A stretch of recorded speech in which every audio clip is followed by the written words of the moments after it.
you again for coming. It's great to be back in Mumbai with another edition of the India Today Conclave.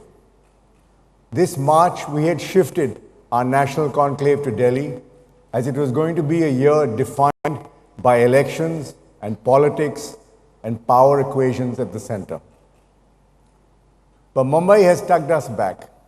Yours is a city of enterprise, dynamism, of resilience and reinvention. Qualities our country needs across the board.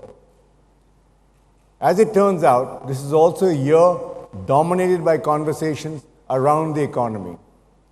So it is doubly apt for us to be hosting this edition of the conclave in the financial capital of the country.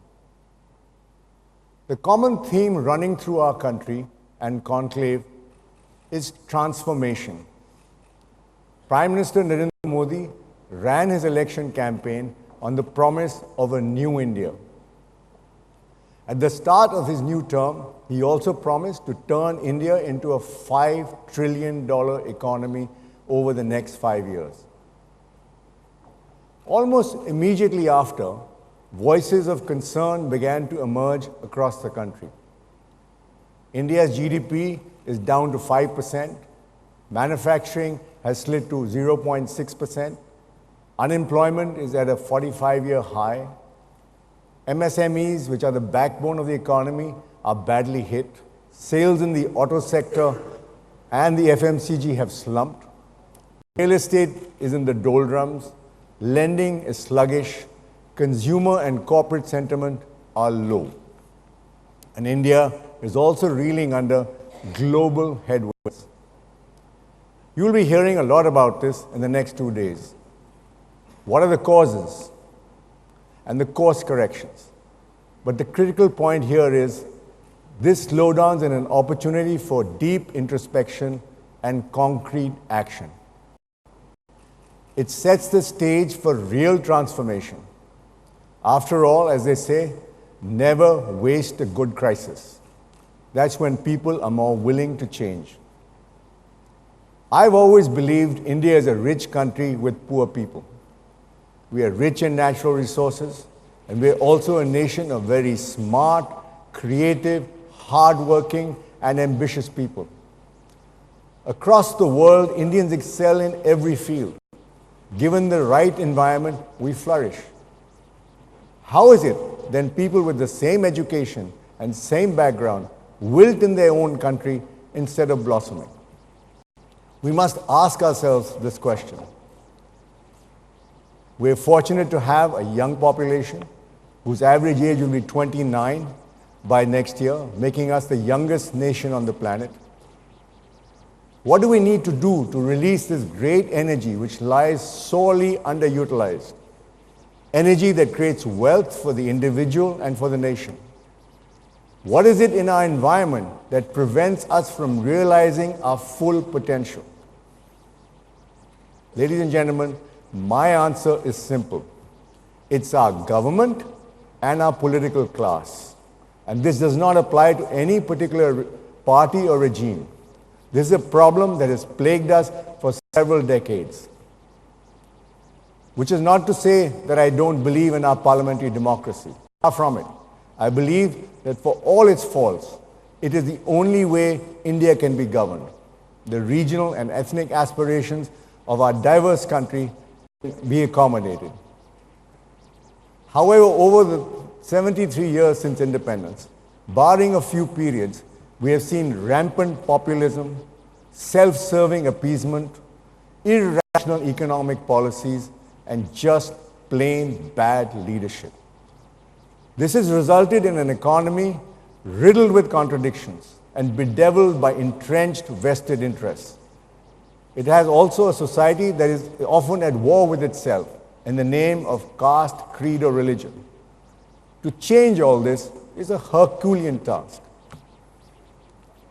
In a fortunate confluence of history, we have the right man in the right place. He can fix things if he wants to. He is the supreme leader of the party and his government. We know that he has the courage to take bold decisions. He's willing to go to places where other politicians fear to venture. Look at what the Swachh Bharat Abhiyan has achieved.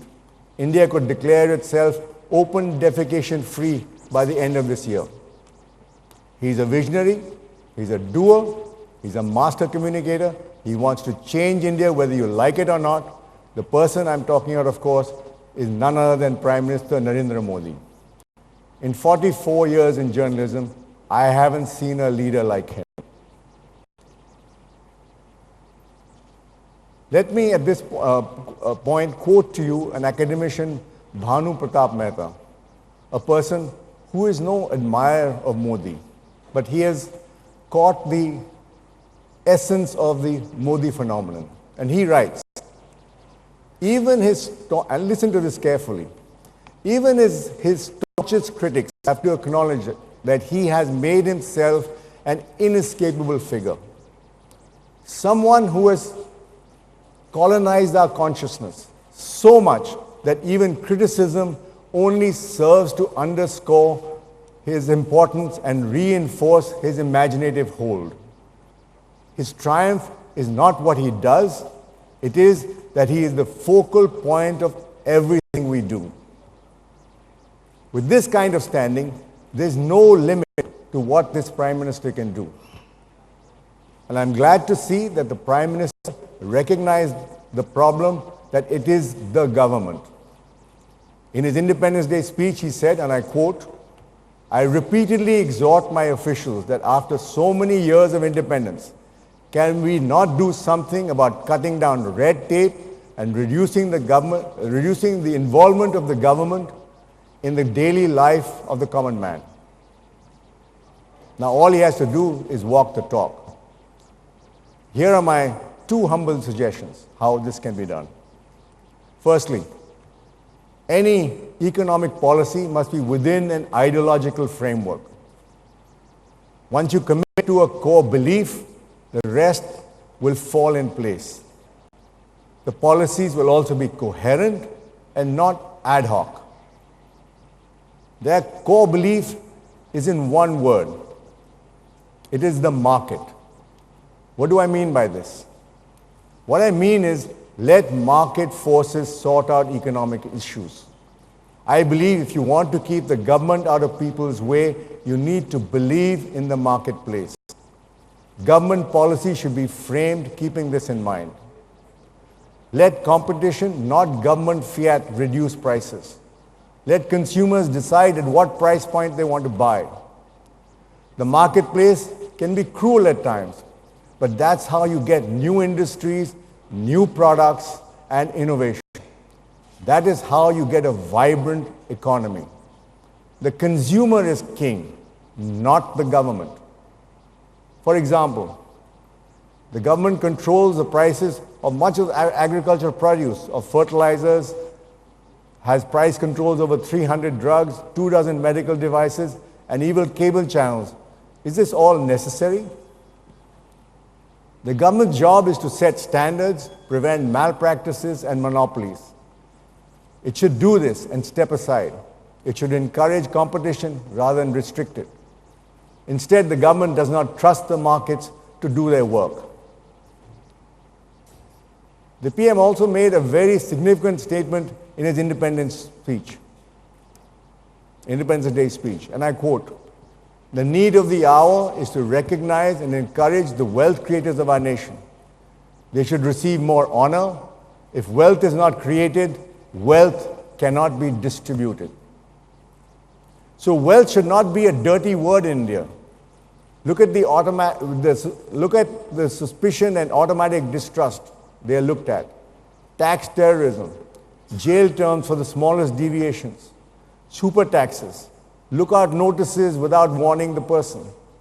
Such measures have no place in a society that respects entrepreneurship. If this change in mindset percolates down the government system, it will probably lead to the unleashing of animal spirits that the government so desperately wants to revive. One eminent banker put it to me quite well. He said, if you have a stained, torn shirt, What do? You repair the tear, you wash and clean the shirt, but you don't lose the shirt. The government should remember this. While cleaning the system, we should not lose our shirt. Having said that, I would urge India's rich to introspect as well. We are drowning in stories of corruption, crony capitalism, NPAs, and willful defaulters. With great freedom comes great responsibility. We cannot argue for a free market if the very idea of the market is distorted by malpractices. I would also urge everyone to remember what is perhaps the most shameful statistic in India. The top 1% of this country owns more than 50% of its wealth. Such consolidation of wealth is not only obscene, it is also myopic. If prosperity is not passed on, it can only result in a stagnant and unhealthy economy. We cannot speak of India's demographic dividend but refuse to pay the dividend. My second suggestion is that if you want to minimize government intervention, you have to begin at home. That is, reduce the number of ministries in the central government and in the state governments. As they say in Hindi, na rahegi baans, na bajegi bansuri. We have at the moment 51 ministries, 53 departments, and 83 commissions in India. In comparison, the UK has 21 ministries, and the US has 15 executive departments, which are the equivalent of their ministries. So you can see how overloaded we are. Now with reforms replacing the license Raj, most ministries have lost their reason to exist. Several ministries just oversee entities that are supposed to be autonomous, like SAIL, Air India, Coal India, Doordarshan, ONGC, and so on. Is this all necessary? Over a decade ago, India Today commissioned a renowned economist, Vivek Debroy, on this issue. And I don't think things have changed that much. He came to the conclusion that India needs only 12 ministries among them. Among them are the PMO, Internal Affairs, Rural, Home Energy, Finance, Social Justice, Commerce and Industry, and Environment. I suspect many of these ministries exist because they are handed over as rewards to loyalists for winning an election. With the Prime Minister's dominance over his party, I don't think this compulsion really exists for him. To be fair, this government has made a concerted effort through technology and close monitoring to ensure that welfare benefits reach the entitled with minimum pilferage. However, during the NDA's first term, I must say, the number of central government employees has increased by 500,000. These may be right people in the right places, but what about the others? If you want minimum government, you must have less bureaucrats. Connected to this is the role of public sector undertakings. Prime Minister Modi has often said, a government has no business being in business. Sadly, the government is very much in business. The Modi government has dismantled many Nehruvian concepts. Even the Nehru jacket has been replaced by the Modi kurta. However, the one they have not only kept alive but also allowed to flourish is what Pandit Nehru called the temples of India. These are the public sector undertakings. Many of them are now temples of doom.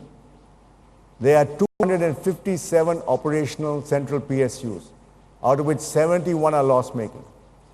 They made annual losses of over rupees 30,000 crores as on March 2018. This amount can provide midday meals to over 120 million children for 3 years. Worse are the state PSUs. Of the 1,308 public sector enterprises, only 989 are working, and the quantum loss occurred by them annually is 1 lakh crore, which is a little more than the total amount India spends on education. PSU banks are another sordid story. In the last 2 years, the government has recapitalized them to the extent of 2.7 lakh crores. This sum is sufficient to pay the wages of 250 million Manrega workers for 4 years. In any market economy, such losses in PSUs and PSUs should be borne by shareholders who have chosen to invest in them. But in our country, it's the taxpayers who bear the cost, even though they have no say in these decisions. It's your money and my money which is used to pay for the follies of bankers and their cohorts. It's a colossal waste of the nation's wealth. This money could be better used for providing welfare to the needy and for building world-class infrastructure. The government at all levels has to get out of the business of running a business. It must realize that continued control of businesses will mean the kiss of death for them. I believe if these two things don't change in India, I believe that we will not make much of a difference. We will keep blundering on the way we have for the last so many decades. I think the Prime Minister needs to display the same audacity and foresight in his economic decisions as he has in his political ones. The abrogation of Article 370, which took away the special status of Jammu and Kashmir, was one such bold move recently. It has changed the conversation about Kashmir. We now talk about taking over POK. The Kashmir chapter is closed as far as Pakistan is concerned. Our neighbor is running from pillar to post, trying to get support for its claim, but in vain. This is a triumph for Prime Minister Modi's personalized, agile global diplomacy. He's got even major Islamic countries supporting India's action. Domestically, the question is, when will normalcy return? The Prime Minister has been almost universally applauded for his decisiveness, but a prolonged lockdown does not sit well with a democracy.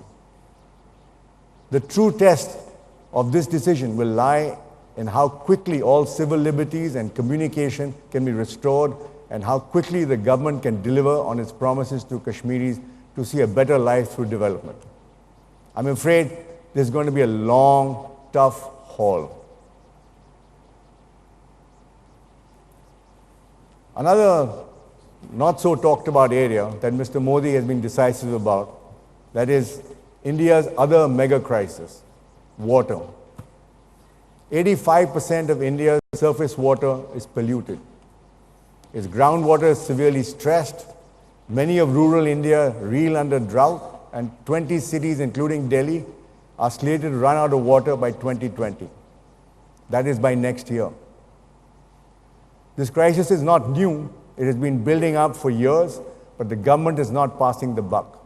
The Prime Minister has set up a consolidated Jal Shakti ministry and has an inspired plan not only to fix it, but also to turn the water crisis into an opportunity.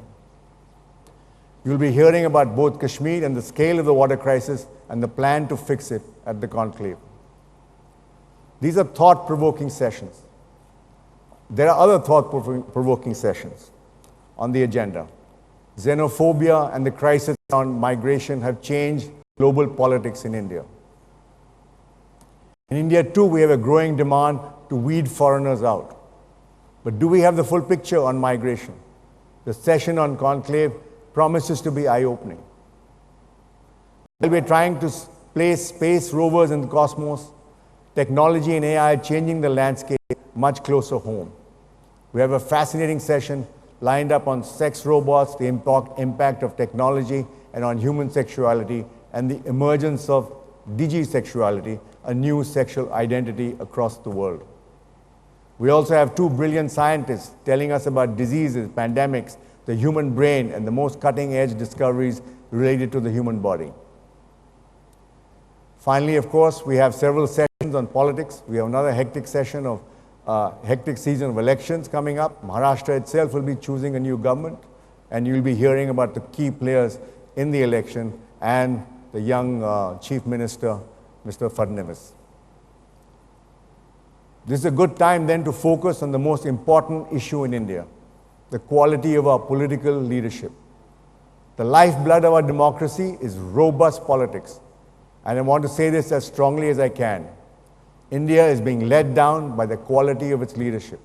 Across the spectrum, we have leaders who are uninformed, inarticulate, and out of touch with people's aspirations. A large amount of the MPs in the new Lok Sabha have criminal records. Corruption is rampant. Defections have become as common as common cold. There's virtually no opposition left in the country. This is when, with a strong government in power, India needs an opposition that is credible, clear, charismatic, vigilant, and energetic. India is a proud, argumentative society, and political leaders in power and out of power must preserve the space for dissent. A strong government, by its very definition, is one who is confident enough to take fact-based criticism. Democracy is our greatest treasure. We must cherish it, protect it, and promote it. And one way to do it is to ensure the freedom of the press. There's no point shooting the messenger, because in today's world, the message still remains. There are bad apples in every sphere, but you shouldn't condemn the whole tree for that. I plead with you to support an independent media which every which way you can. This then, ladies and gentlemen, is the most crucial area for action, introspection, and transformation. A country is only as good as its leaders. I hope the conversations of the next 2 days will inspire many new thoughts and the will to act. Once again, a very warm welcome to you all, and thank you all for coming, and happy conclaving.